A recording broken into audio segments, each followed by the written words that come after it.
రూపాయలు, మీరిచ్చింది 260 రూపాయలు. దీనిపైన రోజువారీగా నేను ఆటో డ్రైవర్లకు అది చేశా ఇది చేశానని చెప్పే పరిస్థితిలో ఉన్నాడు. ఇంకో పక్క మీరు చూస్తే గ్రీన్ ట్యాక్స్ అదనంగా కర్ణాటకలో 200, తమిళనాడులో 500, తెలుగుదేశం పార్టీ హయాంలో 200, ఇప్పుడు కనిష్టం 2395, గరిష్టం 30,820 రూపాయలు.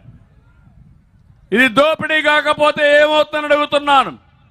దీంతో రవాణా రంగం కుదేలైంది. తెలుగుదేశం పార్టీ హయాంలో డ్రైవర్ లారీ ఓనర్ అయ్యాడు. వీళ్ళ హయాంలో లారీ ఓనరు క్లీనర్గా తయారయ్యాడు. తమ్ముళ్ళు, అది వీళ్ళ యొక్క పరిపాలన.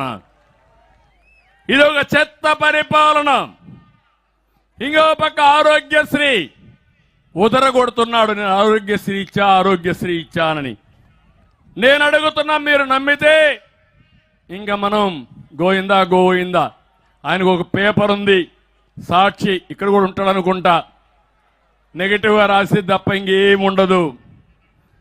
అందుకే మీరేమన్నాడంటే, మీరు ఒకసారి చూస్తే 1000 రూపాయల కంటే ఎక్కువ ఉంటే మొత్తం ప్రభుత్వమే పెడతామన్నారు. పెట్టారా అని నేను అడుగుతున్నాను.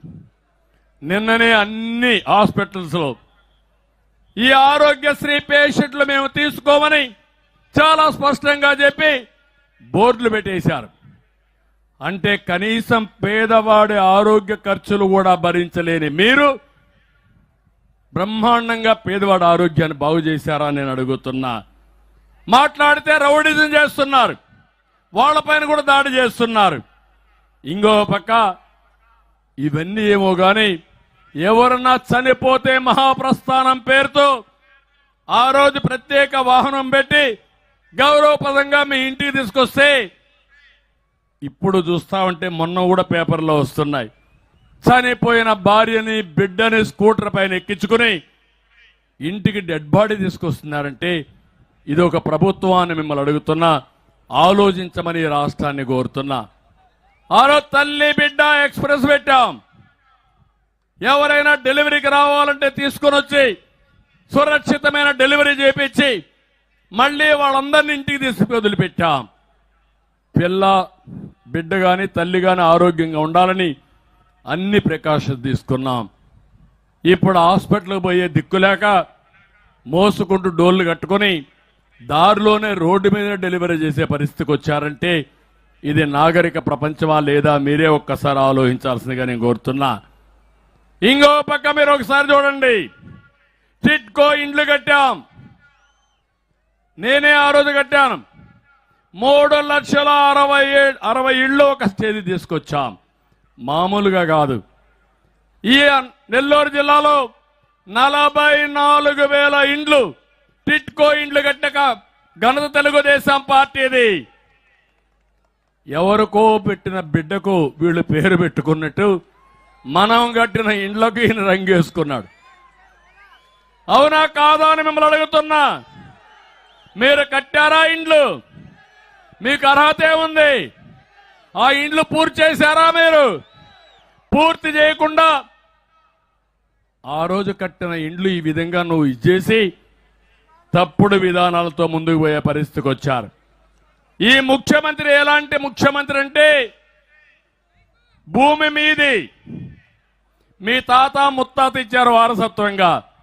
ఆ పట్టాదారు పాస్ పుస్తకం పైన ఫోటో ఎవరిది తమ్ముళ్ళు? సైకోది. భూమి సర్వే అన్నాడు, సర్వే రాళ్లు నాటాడు, దాని మీద ఫోటో ఎవరిది? ఇది న్యాయమా అని మిమ్మల్ని అడుగుతున్నా. ఇది విధానం. అందుకే నేను ఒకటే చెప్పాను, రేపు జరిగే ఎన్నికల్లో జగన్ పతనం ప్రారంభమైంది. దేవుడు కూడా కాపాడలేడు. సినిమా అయిపోయింది. అందుకే అంటున్నాడు, స్టార్ క్యాంపైనర్స్ అంటున్నాడు. ఈయన ద్వారా బాధపడిన ప్రతి ఒక్క వ్యక్తి స్టార్ క్యాంపైనరే. ఈరోజు నిద్రలేసి ఆ సాక్షి పేపర్ చదవద్దండి, పనికి మాలిన పేపర్ అది. అసత్యాలు తప్ప ఏమీ ఉండవు దాంట్లో. కానీ ఇతను మాత్రం నాకేమీ లేదు, పేపర్ లేదు, టీవీ లేదు, అందరూ నాకు వ్యతిరేకం అని మాట్లాడే పరిస్థితిలో ఉన్నాడు.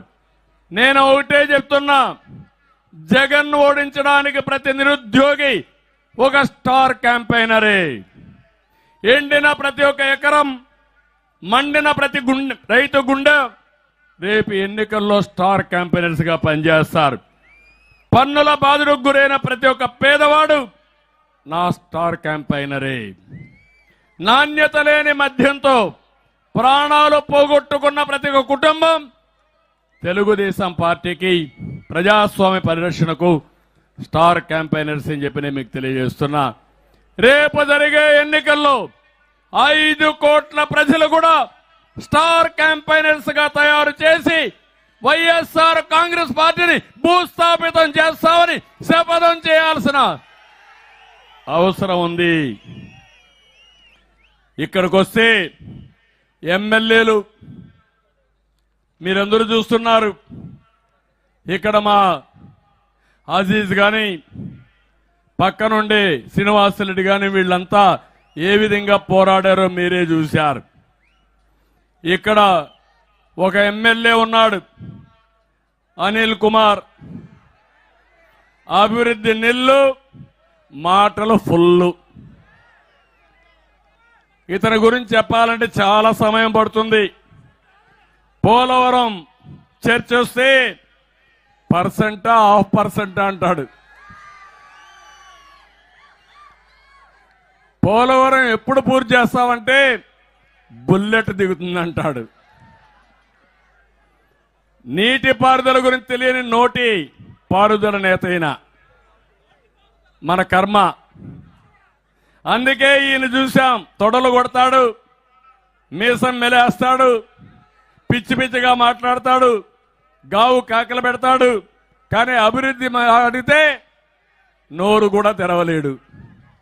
ఈయన ఒక పెద్ద ఎమ్మెల్యే. అందుకే మీరు ఒకసారి చూస్తే ఇప్పుడు